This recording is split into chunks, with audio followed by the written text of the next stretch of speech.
सम्मान्य सभामुख महोदय, हामी देशको एउटा विशिष्ट ऐतिहासिक सन्दर्भमा सरकारको नीति कार्यक्रमबारे छलफल गर्दैछौँ। मैले देशको विशिष्ट ऐतिहासिक सन्दर्भ भन्दा यहाँ पूर्ववक्ता थुप्रै मान्य सदस्यहरूले उठाए जस्तै देशको विशिष्ट अर्थतन्त्रको स्थिति जो गम्भीर सङ्कटतिर जाने खतरा छ, देशमा राजनैतिक रूपले पनि देखा पर्ने गरेका परिघटनाहरू जसले हामीले लामो सङ्घर्ष र बलिदानबाट प्राप्त गरेका अधिकारहरू नै खोचिने खतराहरू पनि देखा परे। त्यस अर्थमा पनि विशिष्ट सन्दर्भ छ। कोभिड-19 को कारणले सामाजिक जीवनका, राजनीतिक जीवनका र आर्थिक जीवनमा जे जस्तो असर पर्यो त्यो असरलाई न्यूनीकरण गर्ने एउटा विशिष्ट सन्दर्भ पनि छ। र अर्को, हामीले संविधान सभाबाट सङ्घीय लोकतान्त्रिक गणतन्त्रको संविधान बनाएपछिको दोस्रो निर्वाचन प्रक्रियामा हामी सामेल छौँ। यस अर्थमा पनि हामी विशिष्ट सन्दर्भमै छौँ र सरकारको यो नीति कार्यक्रम पनि यही विशिष्टताको बीचमा नै यहाँ प्रस्तुत भएको छ। र यी सबै समस्याहरू समाधान गर्ने सन्दर्भमा आर्थिक दृष्टिकोणले नीति कार्यक्रममा जोड के गर्न खोजिएको देखिन्छ त भन्दा हामीले कसरी आयात प्रतिस्थापन गर्ने, निर्यात प्रवर्धन गर्ने, आत्मनिर्भर अर्थतन्त्रको जगेर्ना गर्नको निम्ति कृषि क्षेत्रलाई उच्च प्राथमिकताका साथ उत्पादन र उत्पादकत्व वृद्धिमा जोड दिने, कृषिमा आधारित उद्योगहरू मार्फत बेरोजगारीको समस्या समाधान गर्ने, ऊर्जा पर्यटन मार्फत अर्थतन्त्रको स्थितिलाई सुदृढ गर्ने मनसाय नीति कार्यक्रमले प्रष्ट रूपमा राखेको छ। मलाई लाग्छ यहाँ विभिन्न मान्य सदस्यहरूले संशोधन प्रस्ताव पनि राख्नु भएको छ, विभिन्न सुझावहरू पनि आएका छन्। सम्माननीय प्रधानमन्त्रीजीले जवाफ दिने क्रममा पक्कै पनि यसमा हुन सक्ने परिमार्जन या हुन सक्ने संशोधन बारे पनि व्याख्या हुने नै छ। म चाहिँ के कुरामा जोड दिन चाहन्छु भने हामी संविधान सभाबाट संविधान घोषणा भएपछि दोस्रो निर्वाचन प्रक्रियामा छौँ। भर्खरै स्थानीय तहको निर्वाचन सम्पन्न भएको छ र यस्तो बेलामा यो संविधान निर्वाचन सम्पन्न भयो जुन बेला हामी संविधान सभाबाट बनेको संविधान कार्यान्वयनको प्रक्रियामा नै हामी दुर्घटनामा पर्ने हौँ कि भन्ने एउटा गम्भीर परिस्थिति बन्यो। गत साल हामीले जे भोग्यौँ, हामीले जसरी संविधानको रक्षाको निम्ति, लोकतन्त्रको रक्षाको निम्ति, राष्ट्रियताको रक्षाको निम्ति भनेर फेरि एकचोटि सडकमा जानुपर्ने परिस्थिति बन्यो। हामी सबैले त्यो अनुभवबाट, त्यो तितो यथार्थबाट गुज्रेका छौँ। मलाई के लाग्छ भने आजको दिनमा हामी जस्तो परिस्थितिमा सरकारको बारेमा, नीति कार्यक्रमको बारेमा, बजेटको बारेमा छलफल गर्दैछौँ र देश धेरै तरिकाले अप्ठ्यारोमा छ, सङ्कटमा छ, सङ्कटतिर जाँदैछ भनेर हामीले भनिरहेका छौँ। मलाई फेरि एकचोटि हामी शान्ति प्रक्रियालाई टुङ्ग्याउँदै गर्दा या शान्ति सम्झौता गर्दै गर्दा र देशलाई एउटा नयाँ राजनैतिक प्रणाली मार्फत विकास र समृद्धिको नयाँ युगतिर लैजाने परिकल्पना र सपना देख्दै गर्दा हामीले राजनैतिक तहमा जुन एकता र समझदारीको वातावरण बनाएका थियौँ, मलाई लाग्छ आज देशमा उत्पन्न समस्याहरूको समाधानको निम्ति पनि राजनीतिक नेतृत्वको तर्फबाट, राजनीतिक दलहरूको तर्फबाट त्यसै प्रकृतिको एकता, सहमति र समझदारी बनाउन जोड गर्नुपर्ने आवश्यकता छ। आज अर्थतन्त्रमा देखा परेका समस्याहरू या दलहरूभित्र देखा परेका समस्याहरू या दलहरू दलहरूका बीचमा पनि देखा परेका समस्याहरू समाधान एकमुष्ट रूपमा गर्नको लागि हामीले एकचोटि फेरि राष्ट्रिय सहमति र समझदारीतिर जानुपर्ने हो। आवश्यकता आज त्यस्तो छ। हामीले कसैले एकले अर्कालाई दोषारोपण मात्रै गरेर समस्याको समाधान हुने स्थिति छैन। जसरी हिजो गम्भीर प्रकृतिका समस्याहरू पनि हामीले संवाद, सहकार्य र एकताको माध्यमबाट समाधान गर्दै अगाडि बढेका थियौँ। आज पनि देशलाई फेरि एकचोटि राजनैतिक समझदारी सहमतिको आवश्यकता छ। देशको अगाडि देखा परेका समस्या समाधान गर्नको निम्ति साझा प्रयास, साझा सङ्कल्प, साझा प्रतिबद्धताको आवश्यकता देखिएको छ।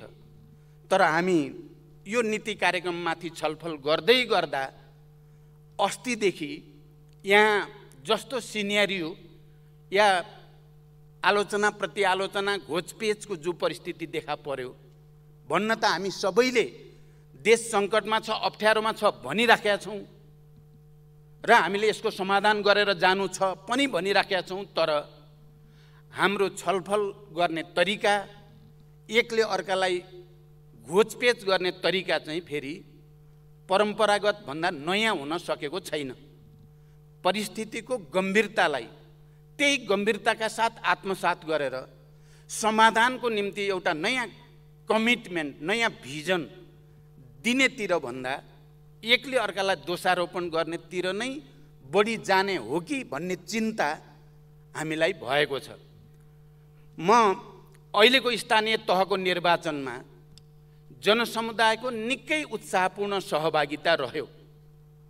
किनकि निर्वाचनै हुने हो कि होइन, संविधान नै चाहिँ कार्यान्वयनतिर निरन्तर जाने हो कि होइन भन्ने पृष्ठभूमिबाट हेर्दा अहिले कुन राजनीतिक दलले कति सिट ल्यायो, कसको घट्यो, कसको बढ्यो भन्दा पनि हामी यो सङ्घीय लोकतान्त्रिक गणतन्त्रलाई संस्थागत गर्ने प्रक्रियामा अगाडि बढ्दैछौँ या छैनौँ भन्ने प्रश्न बढी महत्त्वपूर्ण छ भन्ने मलाई लाग्छ। शान्ति र संविधान निर्माण प्रक्रियाको अन्तर सम्बन्धको दृष्टिकोणबाट हेर्दा र विगतमा हामीले गरेको त्याग, तपस्या, बलिदानको चाहिँ पृष्ठभूमिलाई पनि हेर्दा यो प्रक्रिया संस्थागत हुँदै जान्छ भन्ने कुराको सुनिश्चितता हाम्रो लागि महत्त्वपूर्ण छ। कुनै राजनीतिक दलले केही सिट बढी ल्याउनु या केही सिट घटी ल्याउनु त्यति ठुलो कुरा होइन। त्यो लोकतान्त्रिक निर्वाचन प्रक्रियामा निरन्तर हुँदै जाने कुरा हो।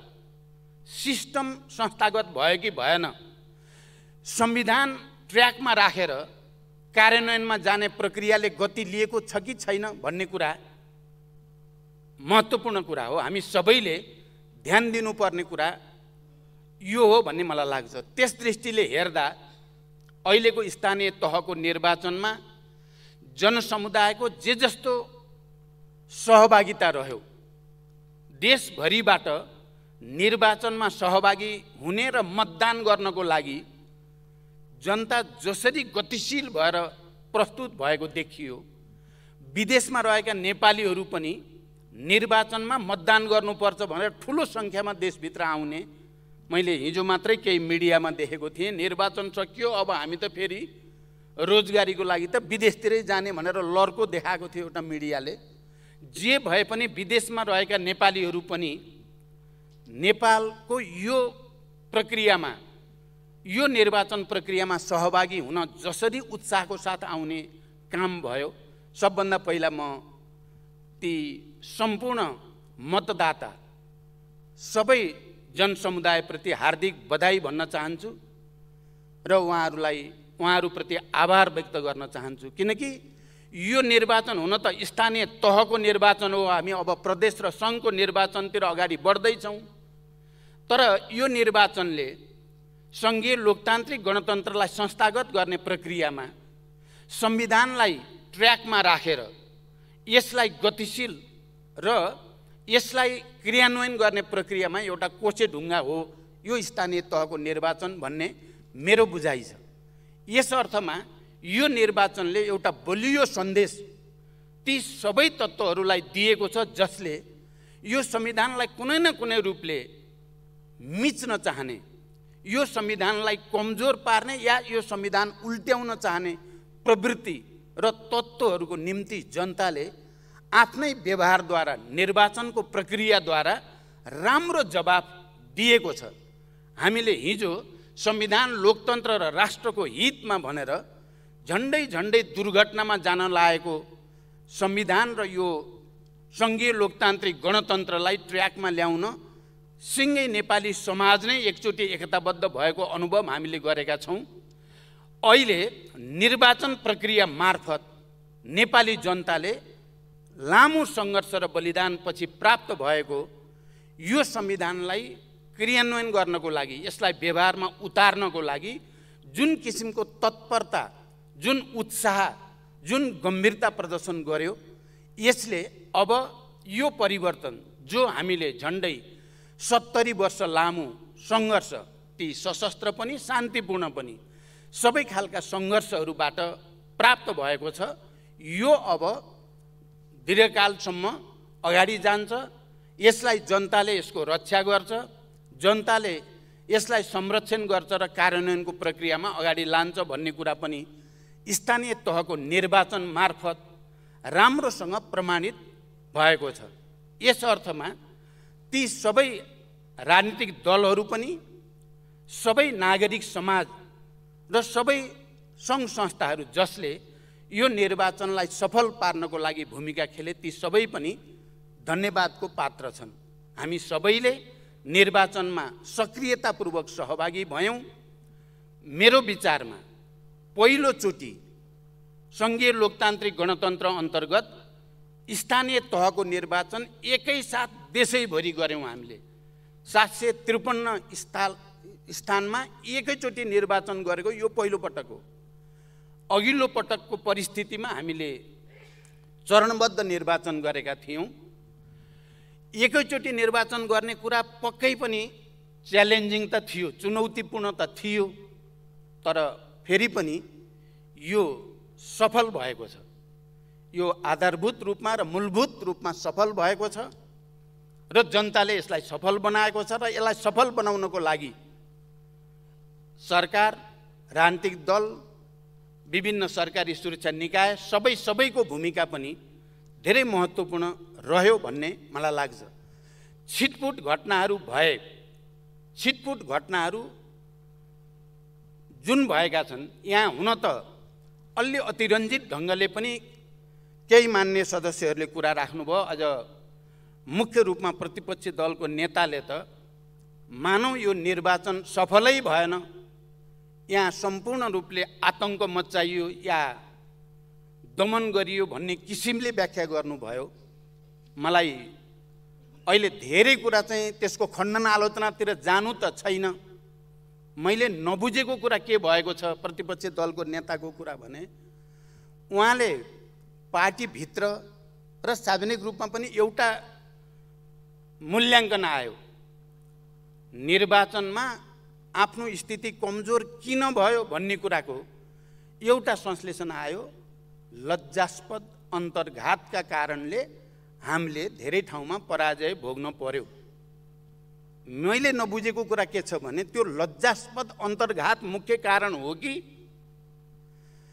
सरकारले गर्यो भनेर यहाँ भनिएको, सदनमा भनिएको कुरा मुख्य हो, कुन कुरा प्रमुख हो, आफै भित्रको अन्तर्घात भित्र खोज्ने कुरा मुख्य हो या सरकारले गरेको लिएको नीति र गरेको क्रियाकलाप मुख्य हो, त्यो चाहिँ प्रष्ट भएको देखिएन।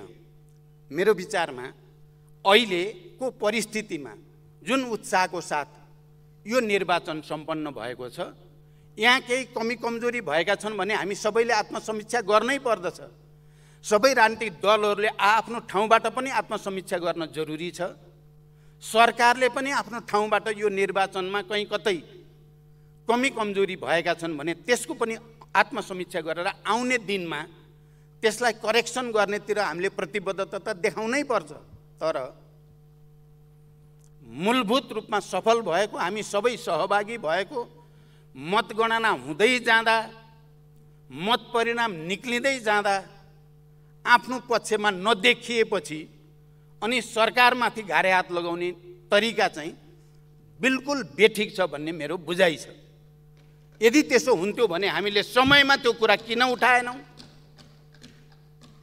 भने मतदान भयो, सम्पन्न भयो, हामी सबैले मतदातालाई धन्यवाद पनि दियौँ, बडो राम्रो भयो भन्ने महसुस पनि गऱ्यौँ।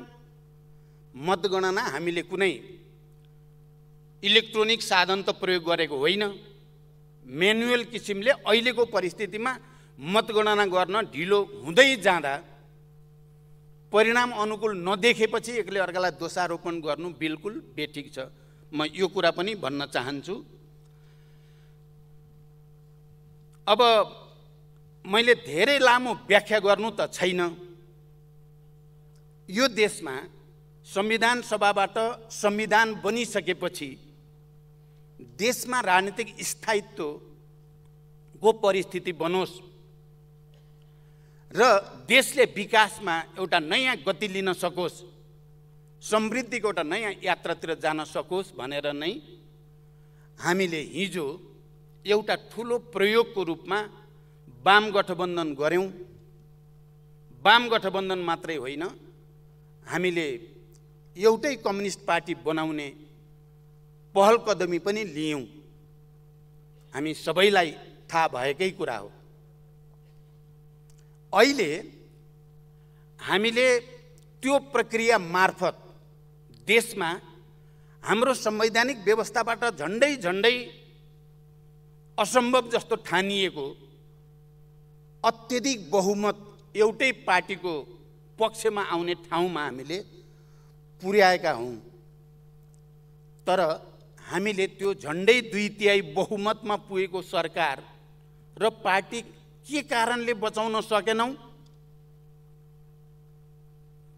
यसको समीक्षा त इतिहासमा हुँदै नै जानेछ। यहाँ अस्ति प्रतिपक्षी दलको नेताले भन्नुभयो, मलाई बडो नमिठो पनि लाग्यो, अनौठो पनि लाग्यो। उहाँले भन्नुभयो, हामी कसैको बैशाखी टेकेर चाहिँ हिन्नेमा हामी छैनौं भन्नुभयो उहाँले। म त्यही अगाडि छु, उहाँको र मेरो आँखा जुधेको छ। उहाँ आज त आँखा जुधाउन आउनु भएन। उहाँले भन्नुभयो बैशाखी टेक्ने छ। मेरो अगाडि कम्तीमा पनि जसको सहयोगमा उहाँ 2 चोटि प्रधानमन्त्री बन्नुभयो, यो बैशाखी हो कि सहयोग हो? म पूर्व प्रधानमन्त्री, अहिले एमाले, त्यति बेला त एमालेको त उहाँ सरकारको नेतृत्व हुनु थिएन। उहाँले पटक पटक आफ्नो नेतृत्वलाई एमालेको बनाउन खोज्नुभयो। के यो तथ्यसँग मेल खान्छ? उहाँले हिजो पाएको भोट पनि एमाले मात्रैको होइन, त्यहाँ नेकपा माओवादीको पनि भोट हो। उहाँको सरकार पनि एमालेको सरकार होइन, त्यो नेकपाको सरकार हो। तपाईं त्यो भोटलाई र मतलाई कसरी छुट्याउन सक्नुहुन्छ? अनि यो स्वयं जालसाजीपूर्ण कुरा भएन र? अनि यो परिस्थिति कसरी पैदा भयो? यो परिस्थिति कसले पैदा गर्यो?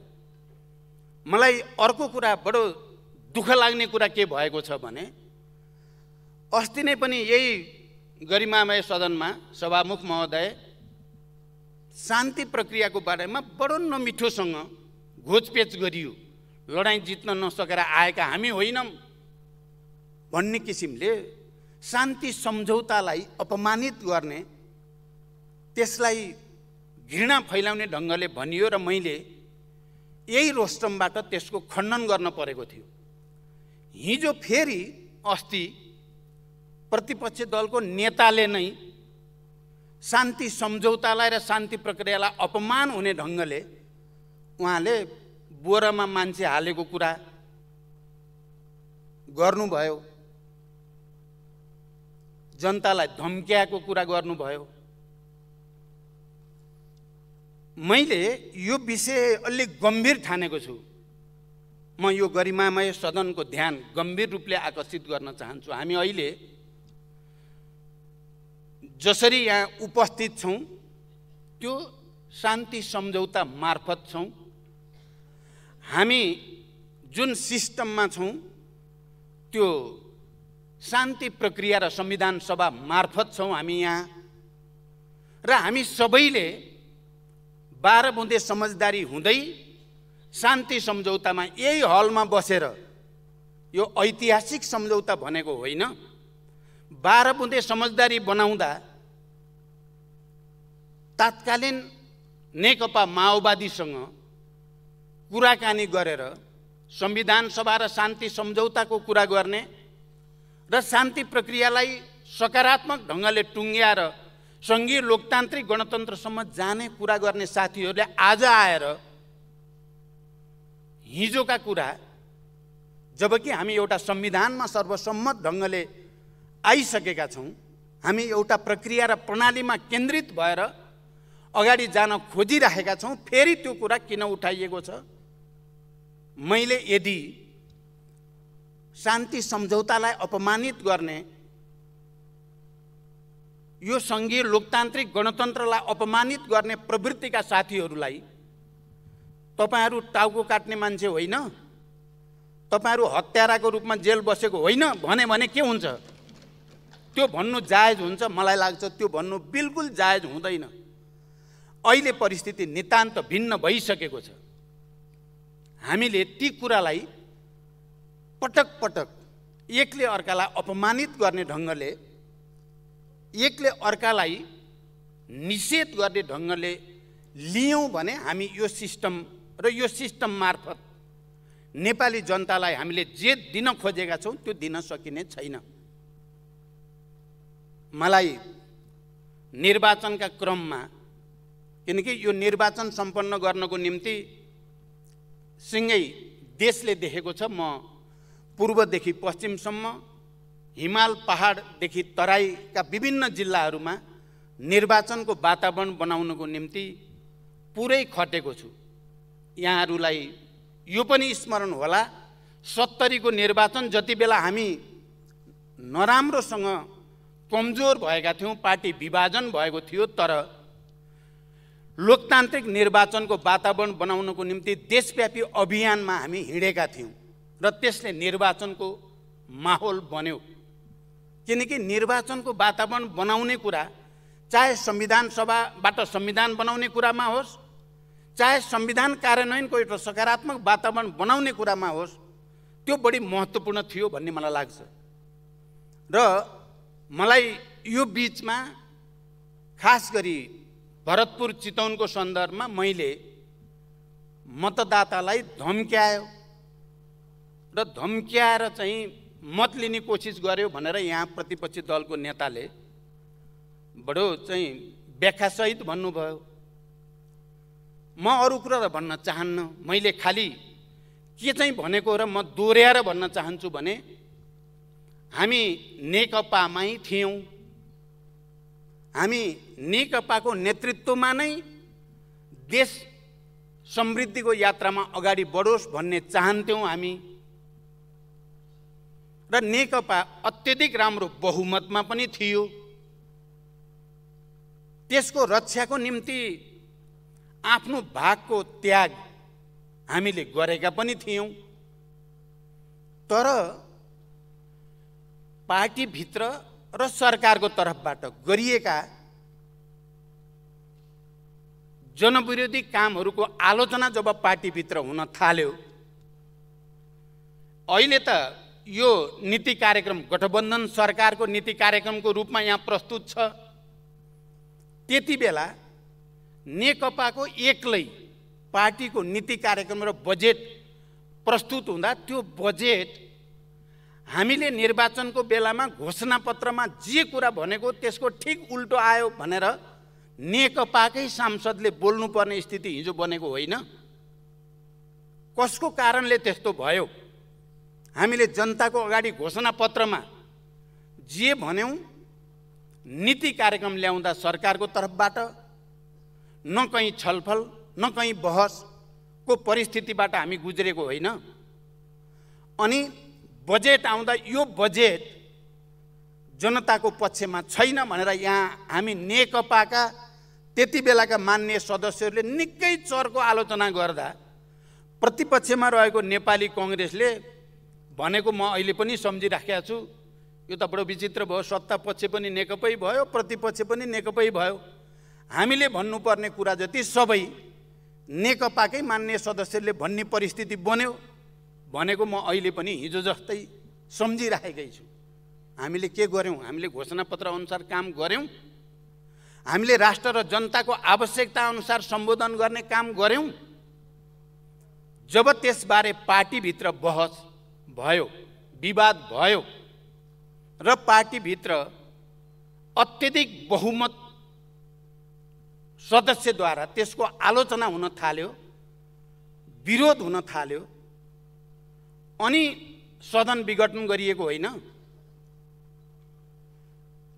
के त्यसरी सदन विघटन गर्ने अधिकार संविधानले दिएको छ?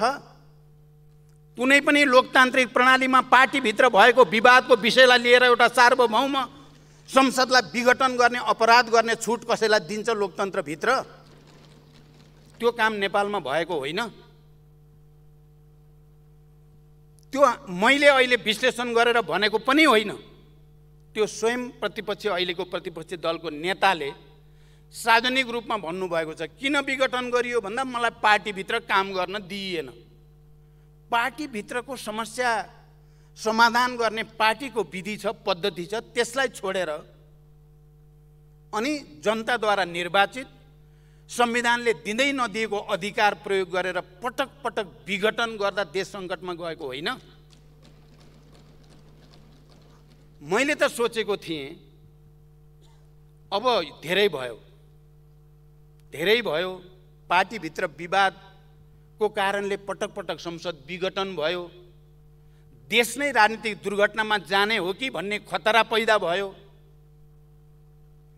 त्यसका विरुद्ध जनतालाई अपिल गरियो। त्यही प्रक्रियामा हाम्रो पार्टी अदालतबाट फेरि दुईटा भयो।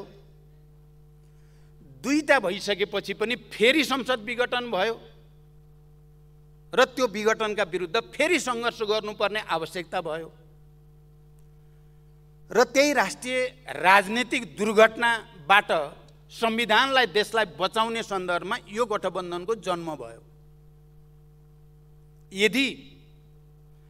यदि तत्कालीन नेकपा भित्र चलेको बहसलाई विधिसम्मत तरिकाले चलाइएको भए पार्टी विभाजन हुनुपर्ने स्थिति पनि थिएन, संसद विघटन गर्नुपर्ने स्थिति पनि थिएन। बडो गलत तरिकाले विघटन गर्ने र पार्टीभित्रको लडाईँको चाहिँ सबै दुःख जनतालाई दिने, संविधानलाई दिने भएपछि यो जन्मियो। मैले चितवनको एउटा सभामा बोल्दा भनेको यति नै हो, किनकि राष्ट्रिय राजनीतिक दुर्घटनामा जान लाग्यो। त्यो दुर्घटनाबाट संविधान बचाउनको लागि, राष्ट्र बचाउनको लागि र लोकतन्त्र बचाउनको लागि हामीले गठबन्धन गरेको हो। यदि यो गठबन्धन हुँदैन थियो भने देश दुर्घटनामा पर्ने खतरा थियो। अहिले पनि यो गठबन्धन टुट्यो, यो गठबन्धन कमजोर भयो भने देश दुर्घटनामा जाने खतरा अहिले पनि छ। किनभने यो संविधान विरोधीसँग हाम्रो अहिले प्रतिपक्षी दलको नेताले एमाले भन्ने गर्नुहुन्छ। म चाहिँ के भन्छु भने यहाँ दुईटा गठबन्धन छन्, दुईटा विचार छन्, दुईटा प्रवृत्ति छन्। उहाँ पनि गठबन्धनमै हुनुहुन्छ। उहाँले दुईटै राप्रपासँग गठबन्धन गर्नुभएकै छ, उहाँले अर्को चाहिँसँग पनि गठबन्धन गर्नुभएकै छ। कहिलेकाहीँ त हामी 5 दलीय गठबन्धन, उहाँ चाहिँ 9 दलीय गठबन्धन भनेर पनि आउने गरेकै हो। गठबन्धन त गठबन्धनै छन्। तर कुन गठबन्धन अगाडि जाने उद्देश्यका साथ छ, संविधान, लोकतन्त्र, गणतन्त्र, संहिताको रक्षाको निम्ति छ, कसले त्यसलाई कमजोर पार्ने उद्देश्यद्वारा प्रेरित छ, सवाल त्यहाँनिर हो। यी दुईटा गठबन्धन त बने। मैले भने यो गठबन्धन कमजोर भयो भने फेरि पनि अहिले त यो राम्रो कुरा भयो, सदन अवरोध हट्यो, हामीले मजाले छलफल गर्न पायौँ नीति कार्यक्रममाथि, बजेटमाथि। यसको लागि त म प्रतिपक्षलाई धन्यवाद नै भन्न चाहन्छु।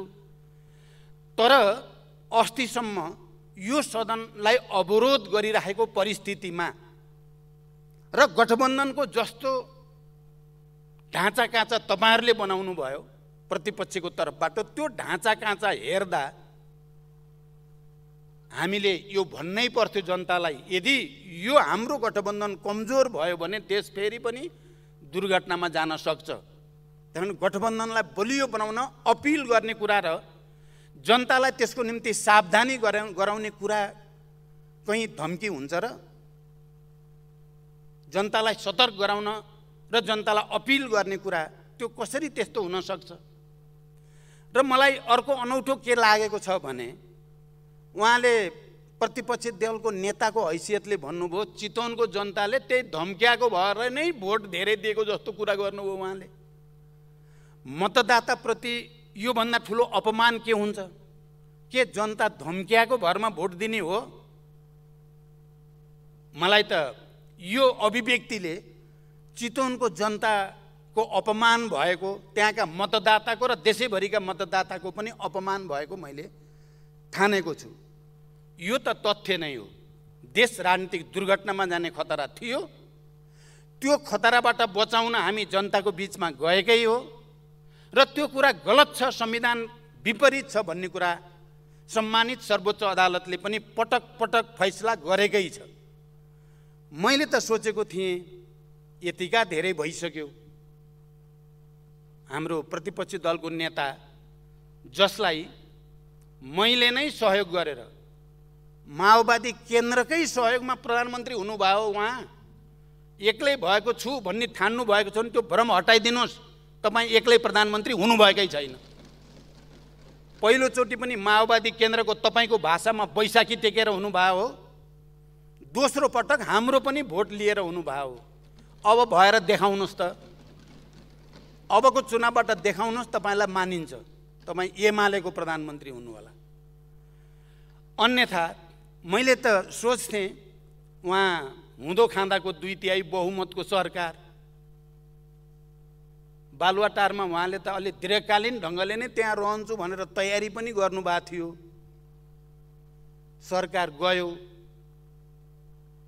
बालकोट जान पर्यो, फेरि असमयमै आफ्नै सरकार ढलाएर आफ्नै पार्टी फुटाएर, त्यसो भएपछि त अलिकति रियलाइजेसन होला नि भन्ने लाग्थ्यो। भएभरका 7 प्रदेशका सरकार पनि गुमे, त्यसपछि त अलिकति त आयो होला भन्ने लाग्थ्यो मलाई। अलिकति त अब यसरी त हुँदो रहेनछ, गल्ती त आफ्नो नि भयो भन्नेतिर आफूतिर फर्किनुहुन्छ होला भन्ने लागेको थियो। राष्ट्रिय सभाको चुनाव भयो। राष्ट्रिय सभाको चुनावमा उहाँहरूले जे देख्नु भोग्नु भयो त्यसबाट पनि केही न केही त आयो होला भन्ने लाग्थ्यो मलाई। बार एसोसिएसनको चुनाव भयो, त्यसबाट पनि केही न केही त आयो होला भन्ने लाग्थ्यो।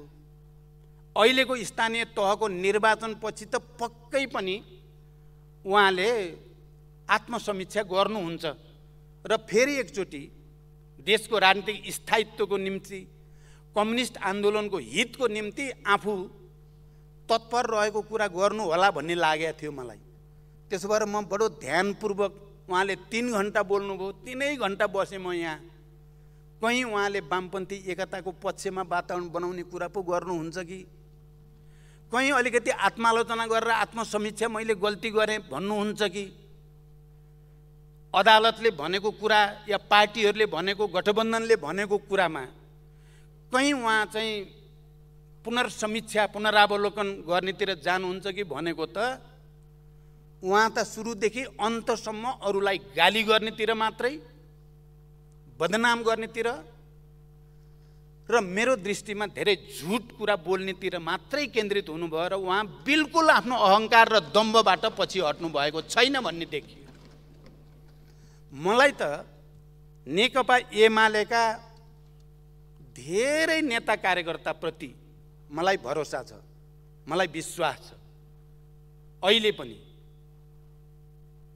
यो प्रवृत्ति जसमा यति धेरै अहङ्कार, यति धेरै दम्भ र यति धेरै निषेधात्मक प्रवृत्ति नहुने हो भने अरू सबै नेकपा एमालेका नेता कार्यकर्तासँग मिलेर काम गर्न म कठिन हुने देख्दिनँ। तर यो प्रवृत्ति यति हुँदा पनि अझै अझै उहाँले जसरी घोचपेच गर्नुभयो, जस्ता सस्ता शब्द बाण प्रहार गर्ने कोसिस गर्नुभयो, यसले म निकै चिन्तित भएको छु। र सबै कम्युनिस्ट आन्दोलनका सबै नेता कार्यकर्ताहरू, वामपन्थी समर्थक, सम्पूर्ण जनताले गहिरो गर्ने विचार गर्नुपर्ने विषय होइन र यो आज यो परिस्थिति कसले बनायो, यसको लागि जिम्मेवार को, जिम्मेवारी लिनुपर्ने आवश्यकता हुँदैन। नेकपामा अध्यक्ष, सरकारको प्रधानमन्त्री दुईटै अझ पार्टीभित्र अलिकति विवाद भएपछि र उहाँलाई आफैले गरेका सहमति समझदारी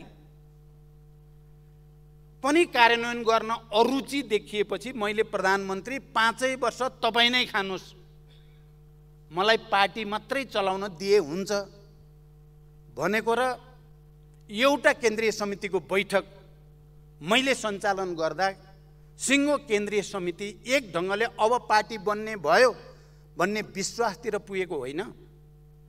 मैले यो कुरालाई स्मरण गर्दा यसको नैतिक जिम्मेवारी, राजनैतिक जिम्मेवारी कसले लिने, त्यति ठुलो प्रयोगलाई असफल कसका कारणले भयो, के कारणले भयो, मलाई यो पनि आज केही सङ्केत गर्न मन लागेको छ।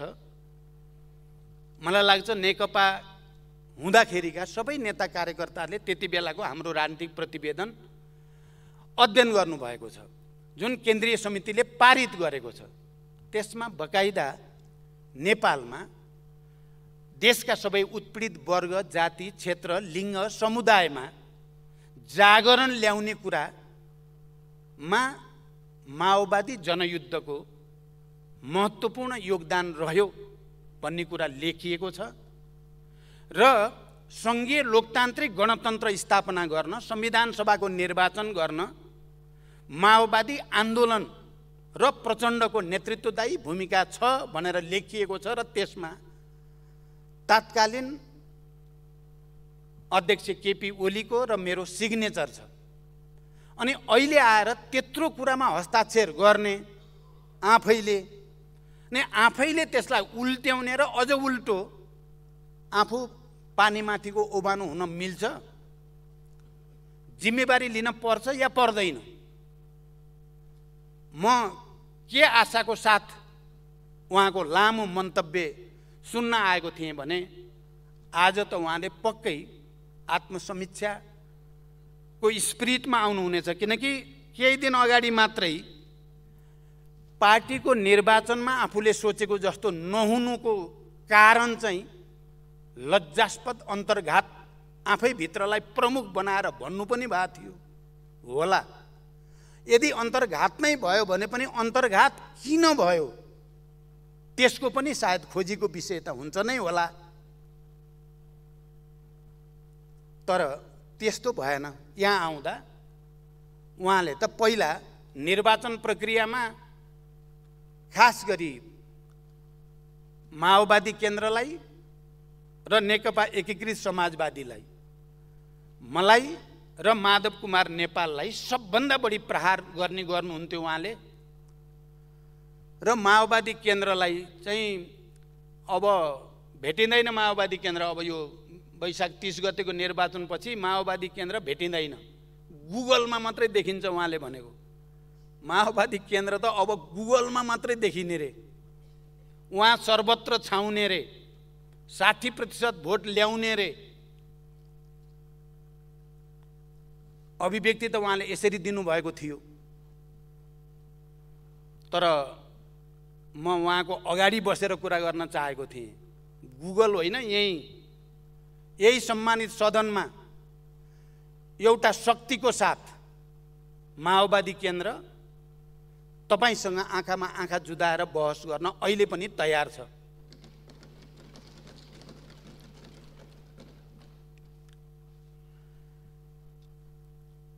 उहाँको अभिव्यक्तिमा अरू धेरै नभनिकन हेर्दा यति धेरै विरोधाभास देखियो।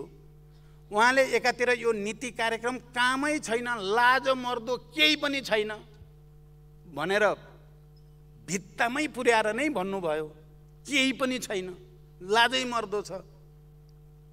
अर्कोतिर भन्नुभयो एमालेको फोटोकपी उही नीति कार्यक्रम साटिएछ।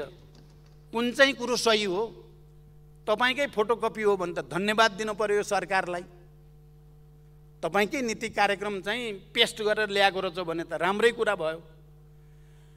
होइन केही पनि छैन भनेपछि त तपाईँले त्यसको जति पनि खण्डन आलोचना गर्ने सुविधा पाउनुभयो, त्यसले तपाईँलाई राजनीतिक हित नै होला। यस्ता विरोधाभासहरू अत्यन्त धेरै देखा परे। त्यसकारण म फेरि पनि सबै मान्य सदस्यहरूलाई, सभामुख महोदय, देश अहिले आर्थिक, राजनैतिक, सामाजिक, सांस्कृतिक जस्तो परिवेशमा छ, हामीले फेरि एकचोटि एउटा अठोट गर्ने समय आउँदैछ। हामीले जनताको आवश्यकता परिपूर्ति गर्न, राष्ट्रको आवश्यकतालाई सम्बोधन गर्न, अर्थतन्त्रलाई मा देखा परेका समस्याहरूलाई समाधान गर्न, महँगी वृद्धि जे जति कारणले भएको छ त्यसको समाधान गर्न हामीले साझा धारणाको विकास गर्नुपर्ने र साझा रूपमा अगाडि बढ्नुपर्ने आवश्यकता छ। म सबै मान्य सदस्यहरूलाई यतापट्टि ध्यान दिन म विशेष रूपले अपिल गर्न चाहन्छु। सभामुख महोदय, यो पटकको निर्वाचनमा देखिएका केही विशिष्ट प्रवृत्ति, चरित्र, पात्रहरू पनि देखा परे। अहिले सबैतिर चर्चा छ स्वतन्त्र उम्मेदवारहरू विजयी भए, पार्टीका उम्मेदवारहरू चाहिँ विजयी हुन सकेनन् कैयौँ ठाउँमा भन्ने कुरा आएको छ। तर मेरो ध्यान कहाँ छ भने यो स्वतन्त्र भनेर सबै स्वतन्त्र भएको म देख्दिनँ। बडो विशिष्ट ढङ्गले दुईटा पात्र, काठमाडौँको मेयरमा र धरानको मेयरका दुईटा पात्र जो विजयी हुनुभयो, उहाँहरू साँचो अर्थमा स्वतन्त्रका रूपमा आउनुभयो र कोही पार्टी उहाँहरूको पछाडि, पार्टीका नेता कार्यकर्ता उहाँहरूको पछाडि लागेर हिँडेको देखिएन। बाँकी मैले हेर्दा उहाँहरू स्वतन्त्र भनिए पनि स्वतन्त्र होइन, पार्टी नै हो। जनकपुरको तपाईँ हामीले हेऱ्यौँ, मेयर जसले जित्नुभयो, नेपाली कङ्ग्रेसकै सबै वरिष्ठ नेताहरूदेखि कार्यकर्ताहरू सबै विजय र्यालीमा हिँड्नु भएको छ। कसरी स्वतन्त्र? या धनगढीकै कुरा गरौँ, कसरी स्वतन्त्र? पार्टीकै मान्छे लागिराखेकै छन्। तर काठमाडौँको मेयर र धरानको मेयरका उम्मेदवार चाहिँ अलि विशिष्ट ढङ्गले प्रस्तुत हुनुभयो। यसलाई विभिन्न रूपले हेरिएको छ। एक थरीहरूको भनाइ छ कि यो राजनीतिक दलहरूका निम्ति राम्रै झापड हो, थप्पड हो भनेर चाहिँ आइराखेको छ केही बुद्धिजीवीहरूका टिप्पणीहरू। राजनीतिक दलहरूलाई चुनौती हो भनेर पनि आइराखेकै छ। म चाहिँ के ठान्छु भने अहिलेको स्थानीय तहको निर्वाचनमा काठमाडौँ र धरानमा जुन विचार प्रवृत्ति सहित, जुन सङ्कल्प सहित दुईजना युवाहरू चाहिँ जनताको बिचमा प्रस्तुत हुनुभयो, त्यो चाहिँ विशिष्ट छ र त्यसलाई विशिष्ट मान्नुपर्छ। अरू त्यसमा स्वतन्त्र सबै थप्न जरुरी छैन। र मेरो विचारमा सङ्घीय लोकतान्त्रिक गणतन्त्रको फुलबारीभित्र काठमाडौँ र धरानमा फेरि दुईटा नयाँ फुलहरू फक्रिएको जस्तो ठान्छु म चाहिँ। फुलबारी सङ्घीय लोकतान्त्रिक गणतन्त्रकै हो। यही संविधानकै फुलबारीभित्र यस अर्थमा उहाँहरूले यदि राजनीतिक दलहरूले आफ्ना नीतिहरूमा पुनर्विचार गर्नुपर्ने, नीतिहरूलाई सच्याउनु पर्ने, त्यसको निम्ति सोच्नुपर्ने, राजनीतिक दलहरूले आत्मसमीक्षा गर्नेतिर ध्यान दिनुपर्ने, उम्मेदवार छनौट गर्दा त्रुटि भएको छ भने त्यसमा ध्यान दिनुपर्ने पक्कै बनाएको छ काठमाडौँको मेयर र धरानको मेयरले। तर यो राजनीतिक दललाई नै चुनौती हो भनेर बुझ्नु सही हुँदैन भन्ने मलाई लाग्छ। यो राजनीतिक दललाई सावधानी गराउने काम पक्कै भएको छ। हामी राजनीतिक दलहरू एक्लै पूर्ण छौँ भनेर सोच्ने ट्रेनतिर अगाडि बढेको थियो भने यसलाई पक्कै पनि काठमाडौँ र धरानले, त्यहाँको जनताले समग्रमा प्रश्न खडा गरेकै हो। तर यो हामीलाई सचेत हुनको निम्ति, हामीलाई आफ्ना कमी कमजोरी सच्याउनको निम्ति एउटा अवसर पनि हो र एउटा चुनौती पनि हो। त्यो रूपमा लिँदा मैले दुवै मेयरलाई मैले पहिला पनि बोलेको छु, उहाँहरूलाई बधाई भनेको छु, धन्यवाद भनेको छु। तपाईहरू यही सङ्घीय लोकतान्त्रिक गणतन्त्र अन्तर्गत, यही सङ्घीय लोकतान्त्रिक गणतन्त्रात्मक संविधान अन्तर्गत तपाईहरूले जनताका भावनाहरूलाई, जनताका आवश्यकताहरूलाई सम्बोधन गर्ने र राजनीतिक दलहरूसँग समदूरीको सम्बन्धसहित सबैको सहयोग जुटाउन सक्नुहोस्, मेरो शुभकामना छ। र हामी सबैको निम्ति पनि यसलाई एउटा नयाँ अवसरको रूपमा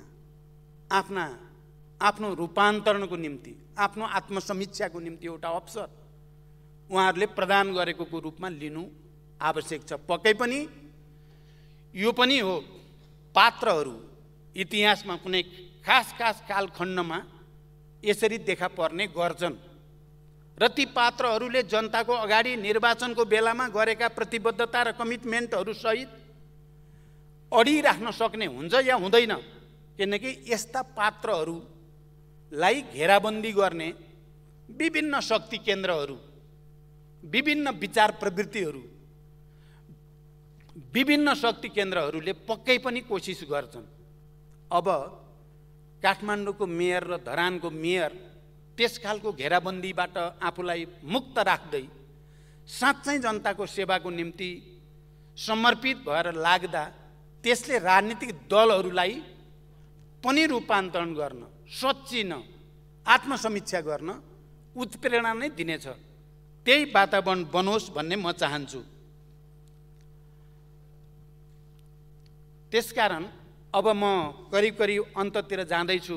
सम्माननीय सभामुख महोदय, फेरि पनि अहिले देश सहज परिस्थितिमा पक्कै पनि छैन।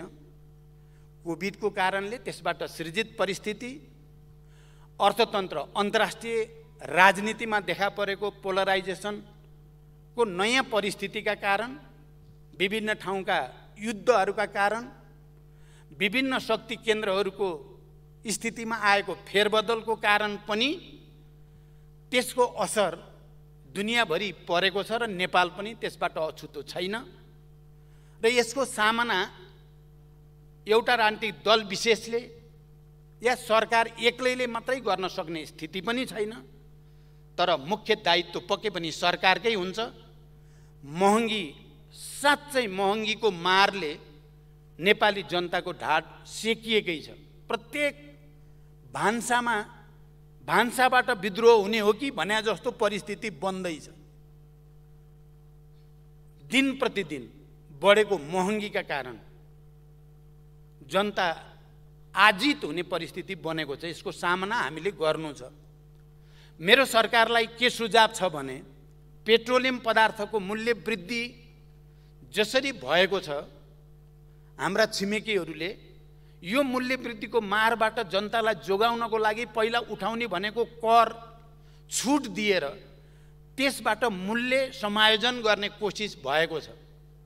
हाम्रो पनि यस अगाडि पेट्रोलियम पदार्थमा जुन कर लगाउने गरिएको छ त्यो कर हटाएर जसरी भए पनि जनतालाई राहत दिने कुरामा सरकारको ध्यान जाओस्, म गम्भीर रूपले भन्न चाहन्छु। मैले सम्माननीय प्रधानमन्त्रीलाई अस्ति मात्रै पनि भनेको छु, कर घटाएर भए पनि मूल्य वृद्धि रोक्न पर्यो। हामी यसलाई गम्भीर रूपले लिन सकेनौँ भने जनतामा असन्तुष्टि र आक्रोश झन बढ्छ र त्यसले सङ्कट झन गम्भीर हुने खतरा छ। मलाई लाग्छ सम्माननीय प्रधानमन्त्रीले यो विषयलाई गम्भीर रूपले लिनुभएको छ र यसको समाधान गर्नको निम्ति हामी अगाडि जानु छ। तत्काल त हामी फेरि प्रदेश र सङ्घको निर्वाचनतिर जाँदैछौँ। हामीलाई अहिले आवश्यकता छ हाम्रो आर्थिक नीतिमा, हाम्रो उत्पादन प्रक्रियामा, हाम्रो आत्मनिर्भर हुने प्रक्रियामा हामीले रेडिकल्ली अलि गुणात्मक ढङ्गले नसोची हुने स्थिति छैन। तर हामी निर्वाचन वर्षमा प्रवेश गरिसकेका छौँ। हामी त्यो निर्वाचनमा त जानु नै छ। निर्वाचन प्रक्रिया सम्पन्न हुनेसँगै आउने दिनमा हामीले कृषि उत्पादनमा वृद्धि गर्नको निम्ति त्यसको व्यवसायीकरण, त्यसको यान्त्रिकीकरण, त्यसको वैज्ञानिक विधिको प्रयोगद्वारा अगाडि बढाउने काम अनि कृषिमा आधारित उद्योगहरू स्थापना गर्ने काम, भू उपयोग नीतिलाई अझ परिमार्जन र त्यसलाई कार्यान्वयन गर्ने कुरा, यो सबैमा हामीले गुणात्मक ढङ्गले सोच्न जरुरी छ। मलाई लाग्छ अहिलेको यो नीति कार्यक्रमले त्यतापट्टि सोझ्याउन बल गरेको छ। अहिले नै यो पूर्ण भएको म पनि ठान्दिनँ, यसभित्र अझ धेरै गर्न बाँकी छ। तर यसले कम्तीमा पनि हामीले प्राथमिकतामा राख्नुपर्ने क्षेत्र कृषि हो, उत्पादन वृद्धि, उत्पादकत्व वृद्धि गर्ने कुरा हो। हामीले प्राथमिकतामा राख्नुपर्ने कुरा ऊर्जा हो, उद्योग हो, पर्यटन हो, शिक्षा, स्वास्थ्य हो भन्ने कुरालाई यसले प्राथमिकता क्रम सहित राखेको हुनाले यो त्यो दिशातिर सोझिएको छ भन्ने मेरो बुझाइ छ। यो एउटा रेडिकल रिफर्म नेपाललाई चाहिएको छ, आत्मनिर्भरताको निम्ति, उत्पादन अभिवृद्धिको निम्ति, आयात प्रतिस्थापन गर्ने र निर्यात प्रवर्धन गर्ने उद्देश्यका निम्ति हामीले सामान्य रूपमा होइन, अब कयौं चिजलाई हामीले रोक लगाइदिनु पर्ने आवश्यकता देखिन्छ। यहाँ मलाई कहिलेकाहीँ नकारात्मक कुराभित्र पनि सकारात्मक परिणाम आउने गर्छ। भनियो भारतले गहुँ चिनी रोक्दैछ, गहुँ त रोकि नै सक्यो, खाद्यान्न रोकिँदैछ। यो हेर्दा त नकारात्मक कुरा देखिन्छ, तर त्यसले हामी सबैलाई खाद्यान्नमा आत्मनिर्भर हुनको निम्ति के मेहनत गर्नुपर्ने हो, के नीति बनाउनु पर्ने हो, के सङ्घर्ष गर्नुपर्ने हो त्यतातिर उत्प्रेरित पनि गर्छ। कहिलेकाहीँ सजिलै वस्तु प्राप्त हुँदा मानिसहरूले आफ्नो कर्तव्य पथबाट विचलित हुने खतरा हुन्छ।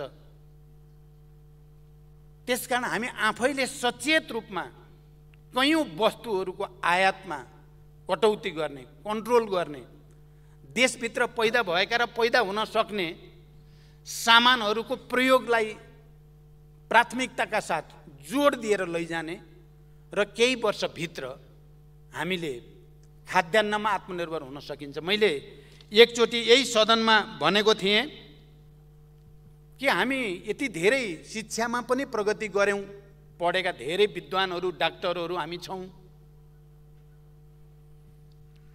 भौतिक पूर्वाधारको क्षेत्रमा पनि हामीले धेरै नै प्रगति गरेका छौं, विज्ञान प्रविधिलाई प्रयोग गर्ने कुरामा पनि हामी धेरै नै अगाडि छौं, आएकै छौं। सबै क्षेत्रमा, सञ्चारको क्षेत्रमा पनि हामी धेरै माथि आइसकेका छौं। तर हाम्रो अर्थतन्त्रको स्थिति किन 50 वर्ष पहिले हामी खाद्यान्नमा आत्मनिर्भर थियौं, बरु खाद्यान्न हामी निर्यात गर्थ्यौं, धान हामी निर्यात गर्थ्यौं, अन्य अन्नबाली निर्यात गर्ने ठाउँमा थियौं। अहिले हामी परनिर्भर कसरी भयौं, खरबौंको आयात गर्नुपर्ने स्थितिमा हामी के कारणले पुग्यौं, एकचोटि गम्भीर समीक्षा गर्न जरुरी छ। मलाई विश्वास छ यो नीति कार्यक्रमले इङ्गित गरेको छ, संकेत गरेको छ हामीले अब उत्पादन वृद्धि र उत्पादकत्व वृद्धिमा आत्मनिर्भरताको निम्ति नयाँ ढङ्गले सोच्नुपर्छ भन्ने संकेत गरेको छ। हामी सबैले साझा दायित्वको रूपमा देशलाई एउटा रेडिकल रिफर्मतिर लैजाने प्रयास गर्यौं भने आउने 5 वर्षपछि हामी साँच्चै नै फेरि यो देशको मुहार फेर्न सकिन्छ, जनतामा एउटा नयाँ खुसियाली दिन सकिन्छ। हामीले यो पनि अनुभव गरेका छौं, केही समय मात्रै स्थायित्व र सबैको साझा संकल्प भयो भने विकास हुन ढिलो हुँदैन भन्ने कुराको अनुभव पनि हामीले संकेत पाइ पनि राखेका छौं। त्यसकारण हामी सबै त्यता लागौं र अन्त्यमा जाँदा जाँदै हामी केही ठूला परियोजना मार्फत देशको अर्थतन्त्रलाई अलि गुणात्मकता दिने कोसिसमा पनि छौं। त्यस अन्तर्गत ठूला जलविद्युत परियोजनाहरू, रिजर्भयर प्रोजेक्टहरू अनि अन्तर्राष्ट्रिय विमानस्थल निजगढमा बनाउने भनेर हामीले कैयौँ वर्षदेखि मेहनत गऱ्यौँ, अरबौँ त्यसमा खर्च पनि भयो। अहिले बडो आकस्मिक जस्तो लाग्ने गरी सर्वोच्चबाट त्यहाँ चाहिँ गर्न हुँदैन भन्ने जो फैसला आयो, यो बडो मलाई अनौठो पनि अलि दुःखद पनि लागेको छ। किनकि त्यहाँ जङ्गलको जो कुरा गरिएको छ त्यहाँ जङ्गल छैन। म पनि त्यहाँ गएको छु, निरीक्षण गरेको पनि छु। तर अहिले अचानक त्यो एयरपोर्ट बनाउन त्यहाँ उचित छैन भन्ने फैसला यदि सकिन्छ भने, मेरो सुझाव के छ भने पर्यावरण अध्ययन गर्ने एउटा टिम बनाएर पर्यावरणको अध्ययन गरिकन यसलाई पुनरावलोकन गर्ने सम्भावनातिर अदालतको ध्यान जाओस् भन्ने सुझाव राख्न चाहन्छु र म मेरो भनाइ टुङ्ग्याउँछु। धन्यवाद। अभिवादन।